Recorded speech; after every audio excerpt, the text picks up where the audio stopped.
Well, the secretive and elite Bilderberg Conference has sparked protests outside of the high-security closed-door event. The gathering of the world's top political and business leaders wrapped up over the weekend.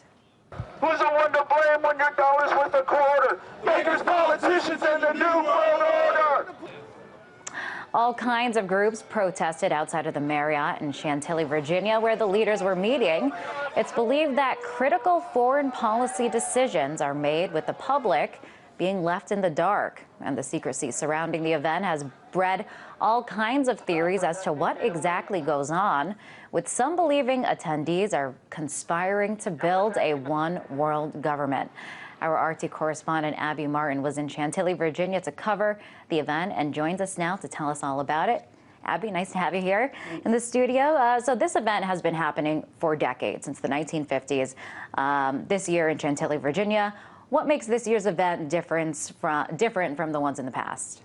Well, Liz, I think it's dovetailing off this whole global awakening that we see with the Arab Spring, the Occupy Wall Street movement. A lot of protesters that I talked to in Chantilly, Virginia, kind of said for the first time since the Obama election, people all across the board are really waking up to the power structure in the United States. So you saw just a lot of people all across all walks of life really out there. And it was a really interesting melting pot of people.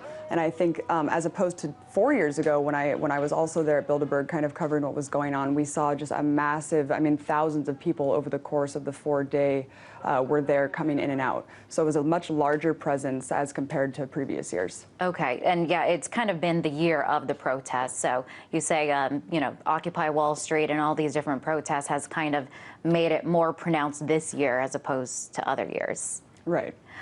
So, we're talking top business and political leaders all in one place. So seems like a very important event to cover. And abroad, Europe, they do cover the fact that at least this is happening, but we don't see much of it being reported here in the U.S. in the mainstream media. Why not? Well, this is a great question. I wondered the same thing myself. You look at attendees from previous years and you see very top media moguls. This year we had Google, co-founder of Facebook was there, PayPal. So you see a lot of people in the communication network. You see a lot of people high up in the media industry working to draft policies. We've known in the past that they're intricately involved with government entities, drafting policies.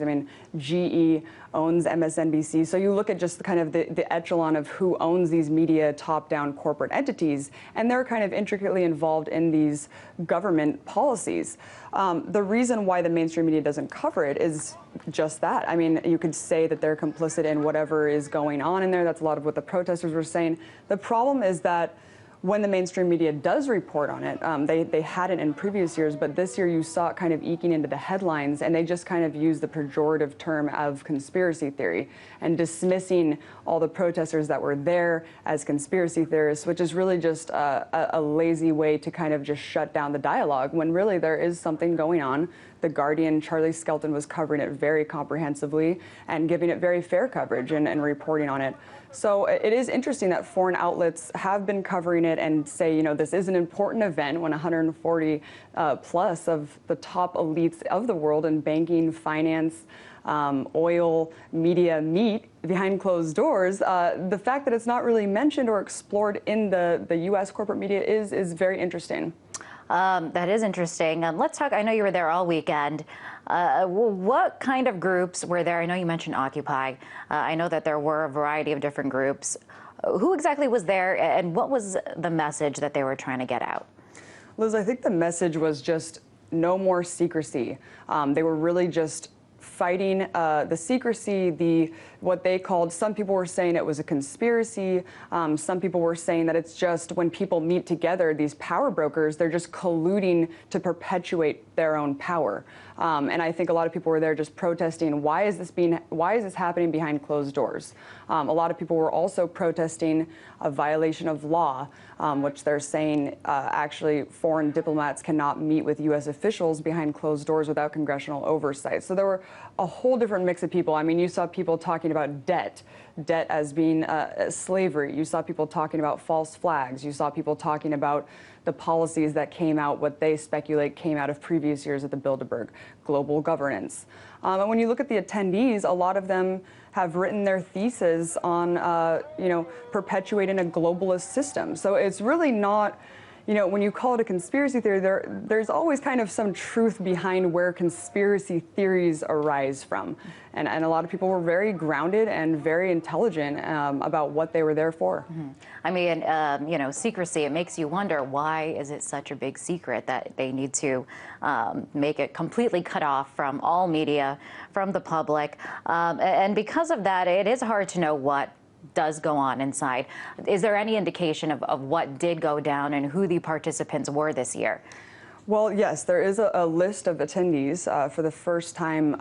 If I'm not mistaken, I think they released it this year. They also had a very broad agenda that they had put forward that they were talking about: cybersecurity, just the democratic evolutions of certain countries.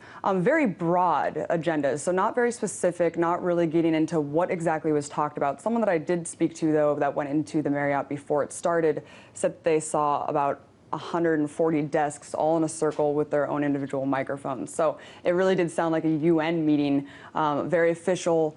Yeah, I mean, we know the attendees. It's on the Bilderberg meeting website that people can check out. But it's, people all across the board, CEOs of all these industries, pretty much. And it's interesting that you said that the way that it's set up is reminiscent of a UN meeting, because some people say that the very nature of this conference is illegal. And I know you spoke to a few of these folks. Let's take a listen to what they had to say. Right now we have a meeting, a consortium, if you will, of the Anglo-American Empire. Some of these gentlemen have been here for the past 20, 30, 40 years. Names like David Rockefeller, names like Kissinger, people on behalf of the Rothschild banking dynasty. They're inside right now. And on top of those 20 to 40 individuals that have been here year after year, they recruit 80 to 90 to 100 of the bright stars that they see out there in the economic, geopolitical world. They're involved violating federal law, the Logan Act, inside of this building. It's illegal for politicians and the heads of agencies to meet with robber barons and elites to set policy. There's a bunch of payoffs going on inside of here. And that's why, as they arrive today, we're here to get in their face and let them know that people are waking up to them. They tried this mind game for decades, saying it doesn't exist, there is no elite, the international bankers don't exist, they don't want a world government, they're not going to try to establish that. Now they're trying to openly establish world government as the solution to the derivatives crisis that they created. And so all that's happening is humanity is waking up and getting past the puppet Obamas and Romneys and Tony Blairs and Camerons, and they're getting to the actual oligarch puppet masters that are controlling the whole system. So many believe that this should not be happening and that there's even some legal concerns about this happening. Can you elaborate on that? Yeah, it's called the Logan Act, and we actually have the law written up right now, if we can show that. It says that any citizen of the United States without authority of the U.S. carries on any correspondence or intercourse with a foreign government or any officer or agent thereof with intent to influence the measures or conduct of any foreign government or to defeat the measures of the U.S. shall be fined or imprisoned not more than 3 years. So that's what the majority of people seem to be saying out there, Liz, is that this is they think that the State Department has been bought out by lobbyists, foreign diplomats, and corporations, really, who are making the decisions that affect everyone. But as we saw with Alex Jones, he has a big movement behind him. I mean, they were live streaming out there. It's really the new media taking it back as the corporate media fails to do their job. Of course, RT was out there, but we saw thousands of people were tuned in for 12-hour blocks at a time, thousands of people tuning into Luke's live stream, Alex's live stream. So it really is the new media that you see. People care about this. They want to know what's going on.